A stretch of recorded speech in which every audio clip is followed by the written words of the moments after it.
In this video, we want to solve a system of nonlinear equations. This is the first one. Linear systems, of course, are first degree.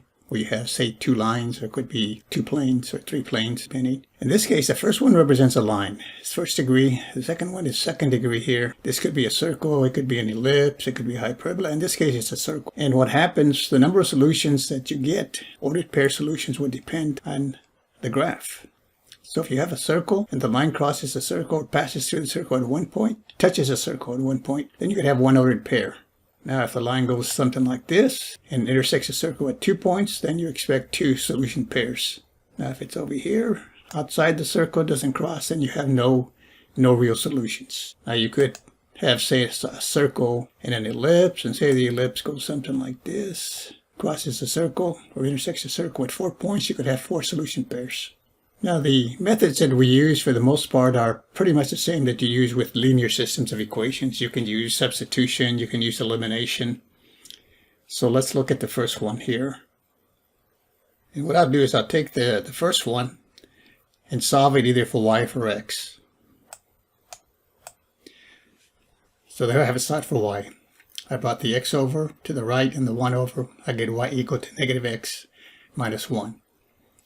And then I go to the second equation, and we'll have a y. I can replace it by this. So in other words, I want to get this down to one equation with one variable. It's easier to solve the equation if you just have one variable. So here then I'll have x squared plus, wherever I have a y, I'm going to put minus x minus 1. So there we have it. We have one equation here with one variable x. So now it's just a matter of solving this for x. Got x squared here, and then here we go ahead and square this binomial here. The negative here is going to become positive, so that you can treat this like x plus 1 squared, because the negative will cancel. So this will give me x squared.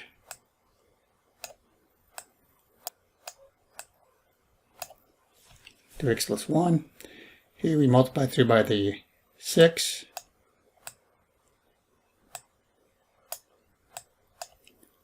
So this is then equal to negative 5. So then we combine. So we have 2x, x squared, and x squared. I'll put it up here. 2x squared. And then we have a 2x. And a minus 6x is minus 4x, and a minus x is a minus 5x.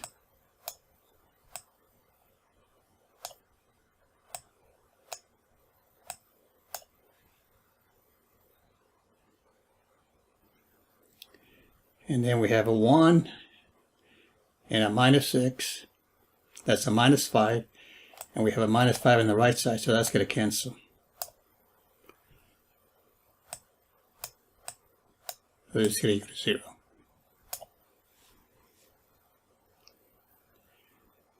Now we have a basic quadratic equation. The right side is already 0. So we factor out an x here.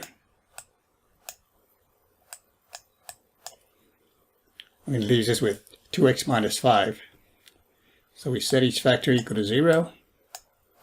The product of two factors is equal to 0 if one or both factors are 0. So we set each factor equal to 0. So tell me x can be 0. 2x minus 5 can be 0. Bring the 5 over, minus 5 over, and divide by 2, we get x equal to 5/2. So this tells me then that the line and the circle, and again, you don't have to know what the graphs represent, we just follow this procedure. But this tells me that the two lines, or the two graphs, intersect where x is equal to 0 and x is equal to 5/2. So all we need now is y value. So let x be 0. So let's go to this equation right here. We have it set for y, and that's what we need. We know the x is 0.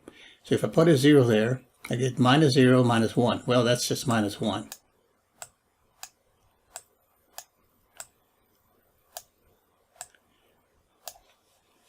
So one solution pair is 0, -1. The other one will occur when x is equal to 5/2. So we know x to be 5/2, so let's put it in here. Y then is equal to 5/2 here, so let me have minus 5/2 minus 1. You need to combine these. You need a common denominator. Let's make write -1 as -2 over 2. Get the same denominator. This thing gives me a minus 7/2. So the other solution pair is 5/2 and -7/2. Now you can write it like this. Those are your solution pairs, so you can write it in set notation and say solution is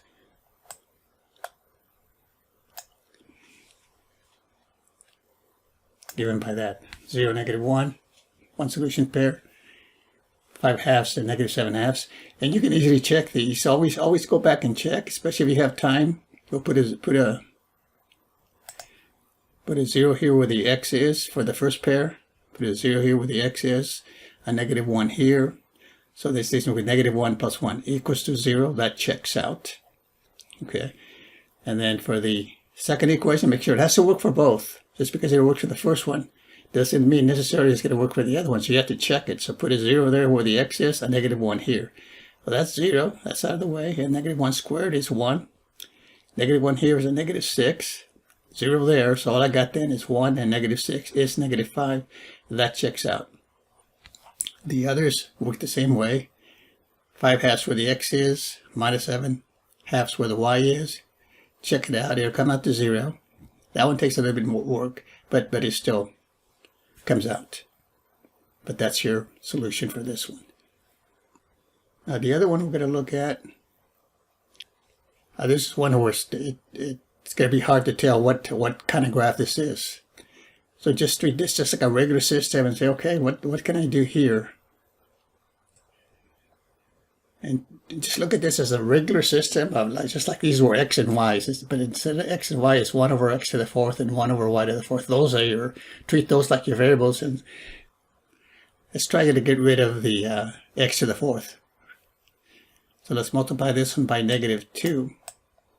Top one by -2. So I'm going to multiply this way, and here, and here. So -2 times a 1 here will make that a -2 over x to the 4th. And then add it to 2 over x to the 4th. This is going to cancel. This was just a 1 here. And then -2 times 6 will be a -12 here. 2. That's going to give me a -10.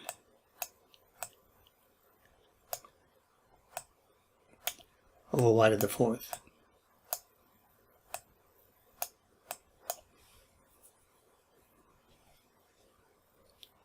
And then -2 times 6 is -12. And this is going to say 19. So this is going to equal to 7. So let's solve this for y to the 4th.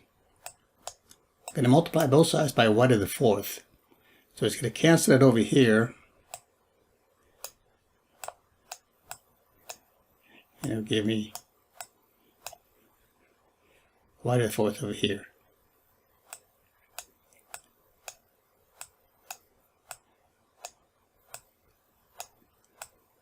Divide through by 7, I get -10 over 7. And then we'll solve for y. But notice this side is negative. If you take a number to the 4th power, you're never going to get a negative, because the power is even. We know y cannot be 0 because that's in the denominator over here. So anytime you get something like this where it's a contradiction, y to the 4th, just like x squared, can never be negative. Y to the 4th cannot be a negative number. That tells you this has no real solutions.